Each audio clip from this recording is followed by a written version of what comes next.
If you'd all bow your heads with me. Gracious God, grant that we may appreciate and treasure the freedom that is our gift and our heritage, and that we may never forget the great price at which it was purchased for us all. We remember this day before you, all who serve the armed forces of our nation. Protect and defend them in the day of battle and in time of peace.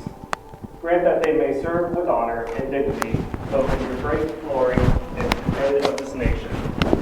We ask also that you watch over the veterans of this land, inspiring them to serve you in this country in ever new and creative ways.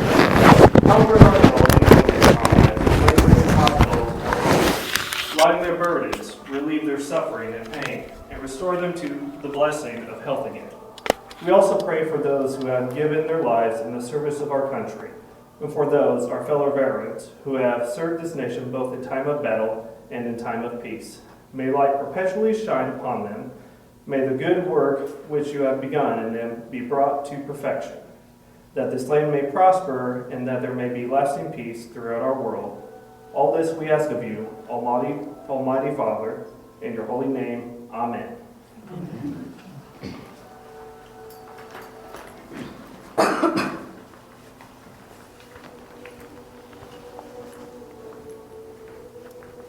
At this time, we'll be posting the colors. Color guard, prepare to post the colors. Advance the colors.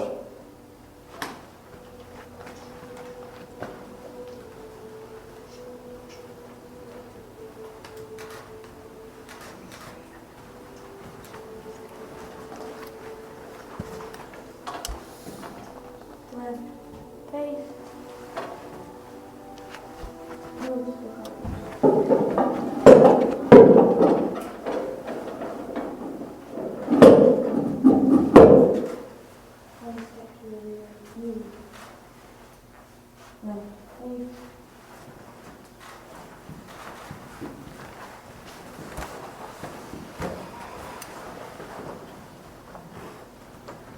At this time, I would ask Aubrey Brown to please come forward and sing the national anthem for us.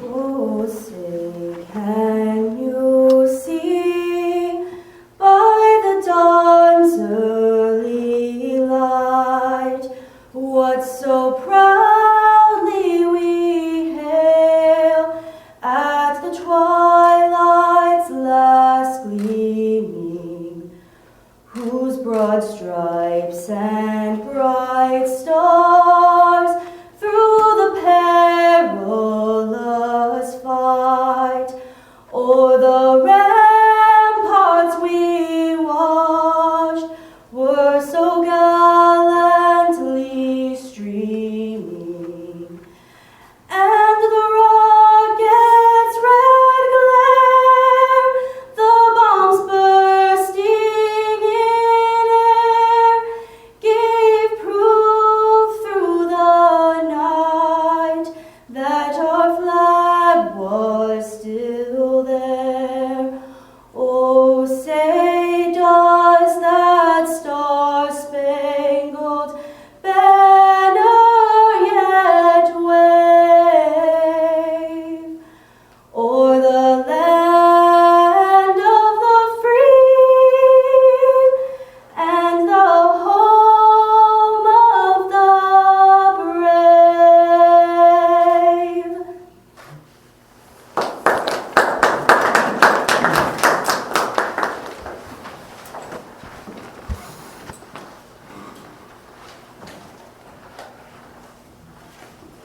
At this time, I would like to introduce to you all Darlene Breckenridge, the Honorable Mayor, City of Cameron.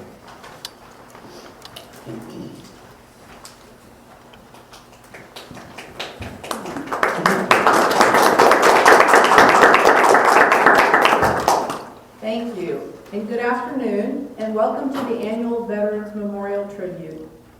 I've had the wonderful opportunity to do this a few times. It is always a great honor, This year's event is very different.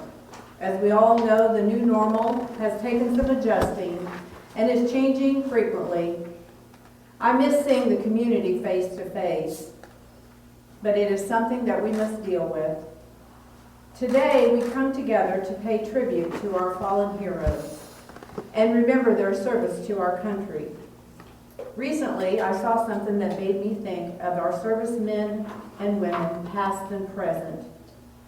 It said, "I have done unspeakable things for an ungrateful nation. Imagine what I'll do for those I love." These men and women took honor in what they did, however painful it may have been, because they were fighting, not for the United States' interests, but for the interests of humanity, for the families, the mothers and sisters of a country in turmoil, and abroad and at home. This is what war is. The soldiers fought and died, not for gain, but for the rights and freedom of people. I'm asking that we give all veterans, active, retired, or disabled, and those who have gone before us, the utmost respect by the people of our nation and for the nation, to fly our flags high, salute and honor it. They do not want to see the flag spit upon and trampled. Because when that is done, we are walking on the dead of the bravest men and women. You are saying that they do not matter. I must say, in the hearts of this community, we do care. You did it for the love of your brothers and sisters. And each time we look at our flag, we remember our protectors. Thank you, and may God bless you.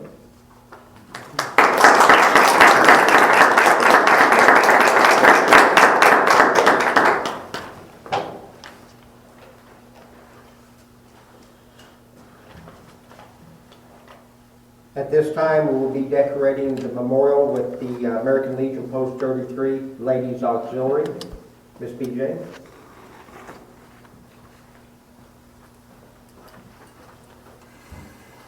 Good afternoon, everyone. And I'd like to thank Mayor Breckenridge for those blessed words and thank her for her leadership to this community during this pressing time. I appreciate you.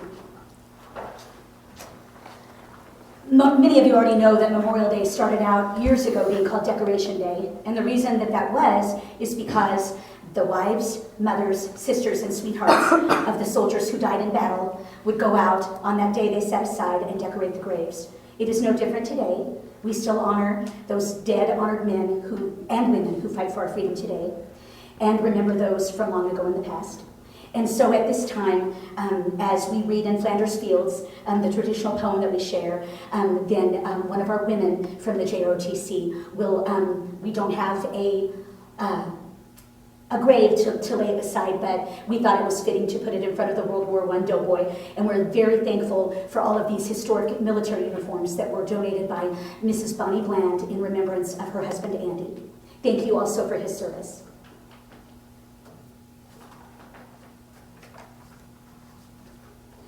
In Flanders Fields, the poppies blow, between the crosses, row on row, that mark our place, and in the sky, the larks still bravely singing fly, scarce heard amid the guns below. We are the dead. Short days ago we lived, felt dawn, saw sunset glow, loved and were loved, and now we lie in Flanders Fields. Take up our quarrel with the foe, to you from failing hands we throw the torch, be yours to hold it high. If ye break faith with us who die, we shall not sleep, though poppies grow in Flanders Fields.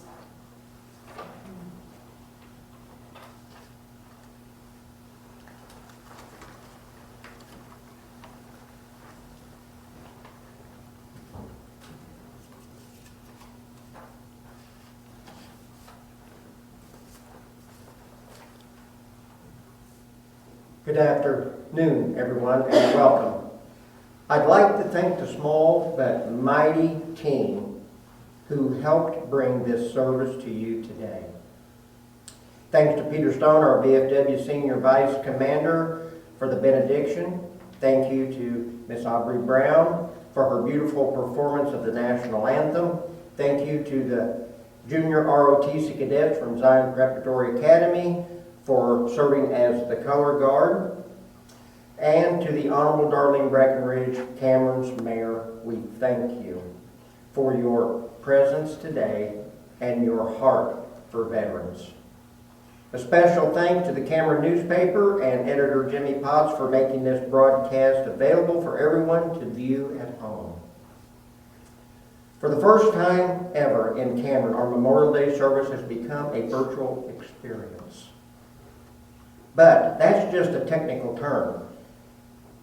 You may be currently serving in the military and far from home. You may be a spouse or mother anxiously awaiting your soldier's return.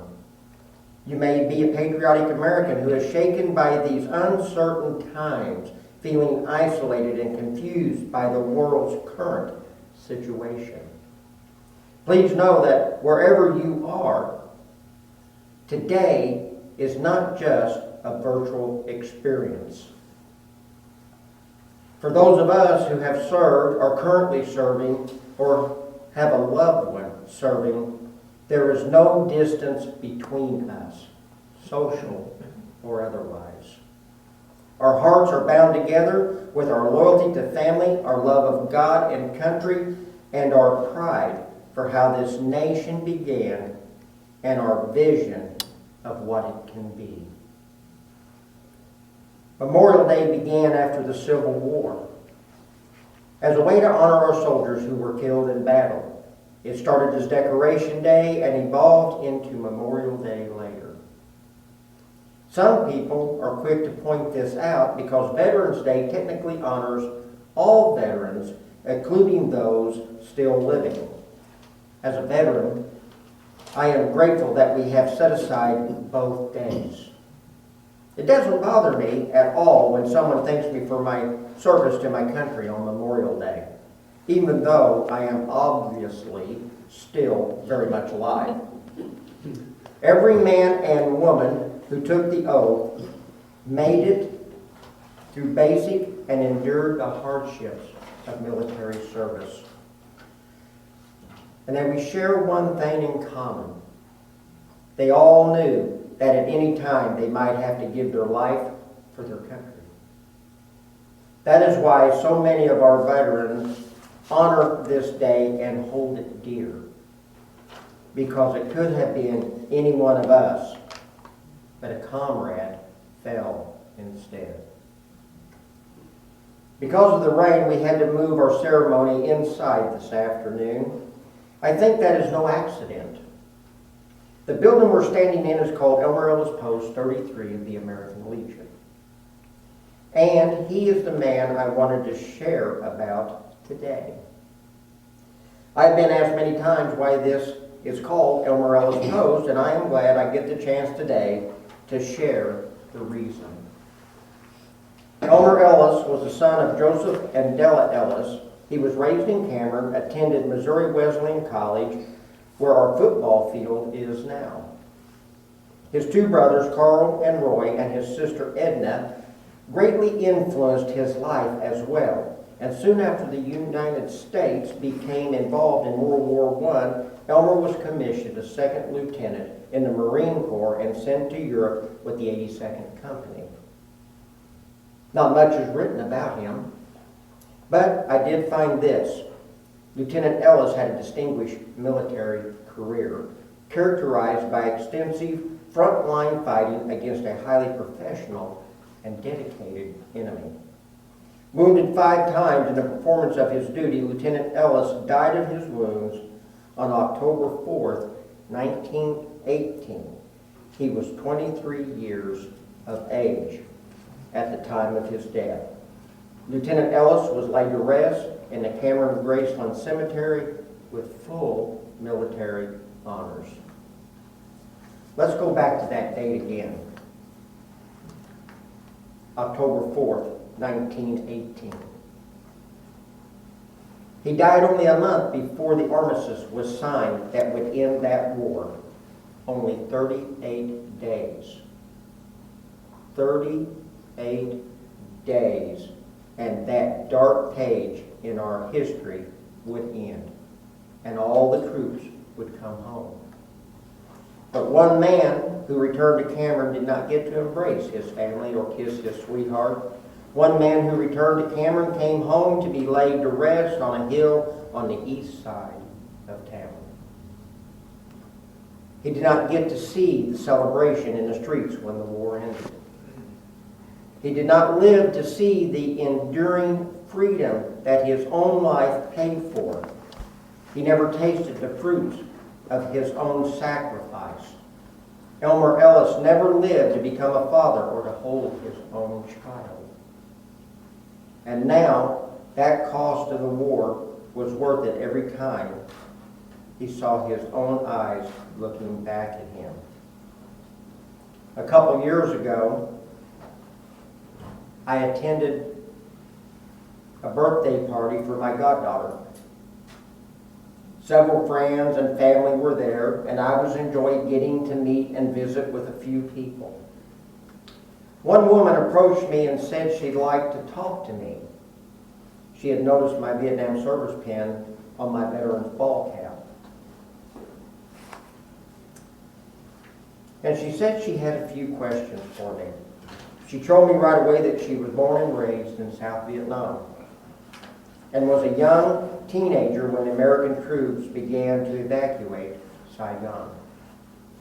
Many South Vietnamese children like her were separated from their families and brought to America relocation camps where they could learn English, receive an opportunity for education, and my unit relocated many of those refugees to one of those camps at Fort Smith, Camp Chaffee, Arkansas.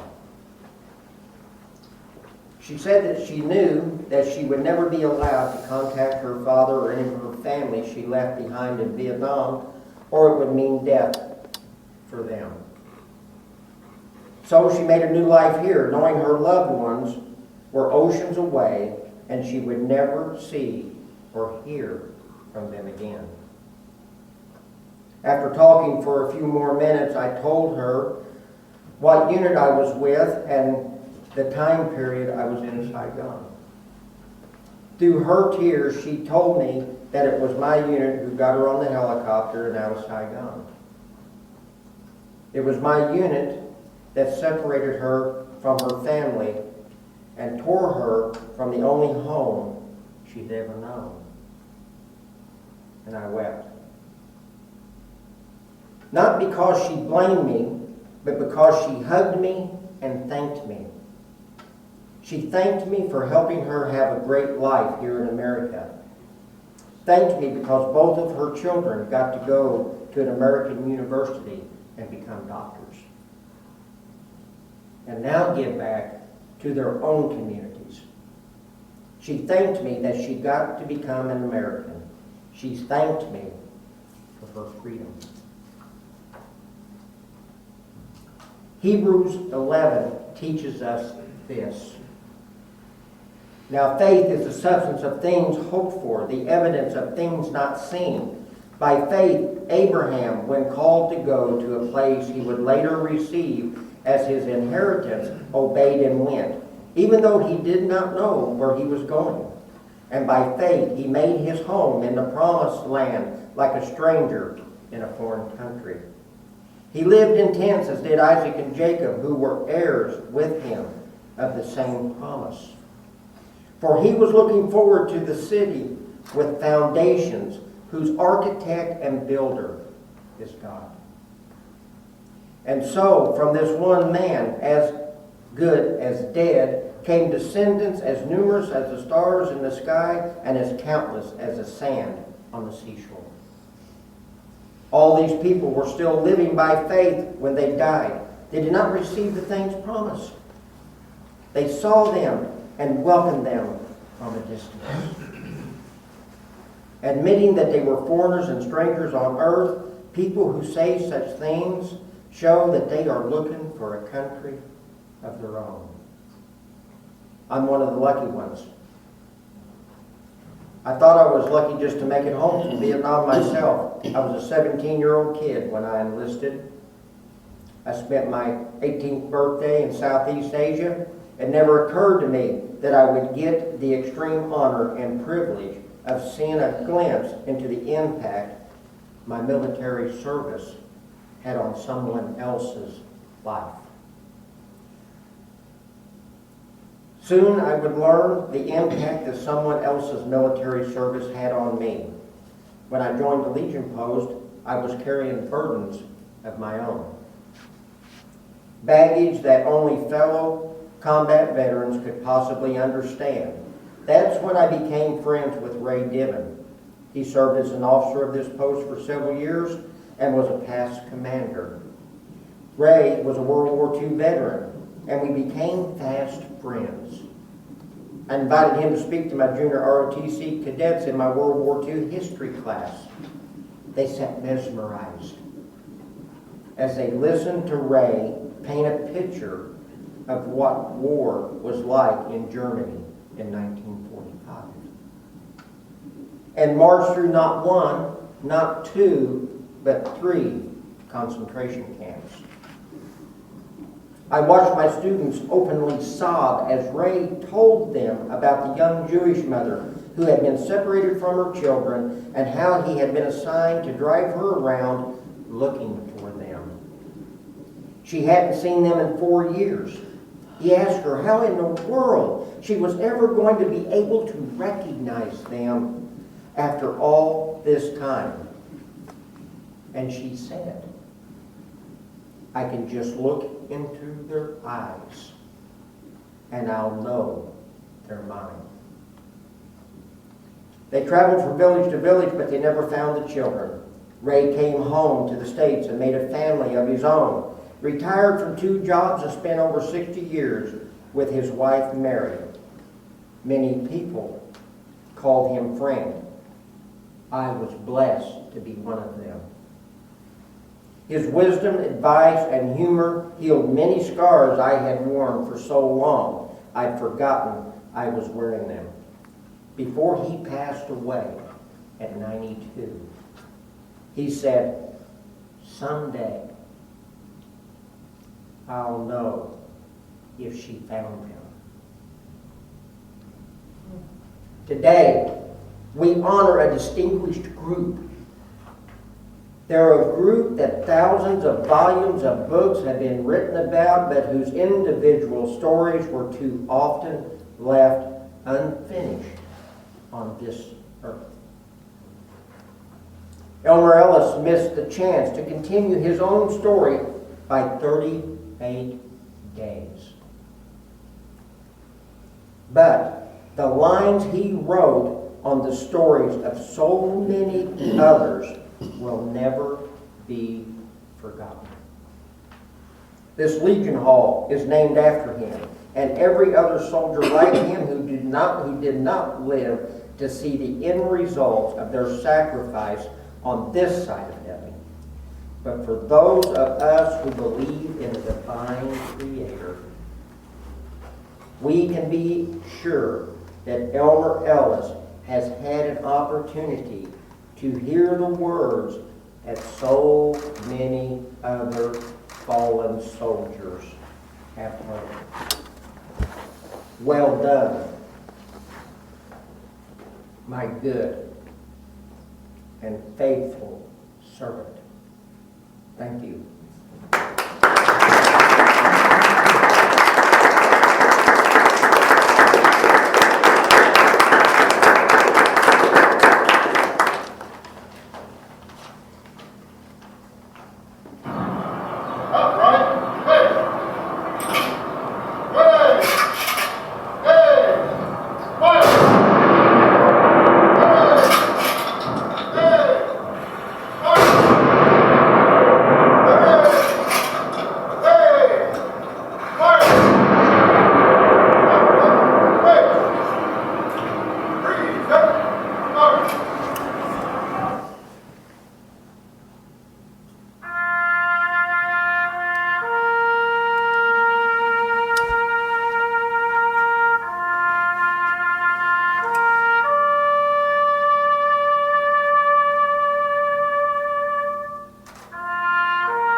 That concludes our Memorial Day service.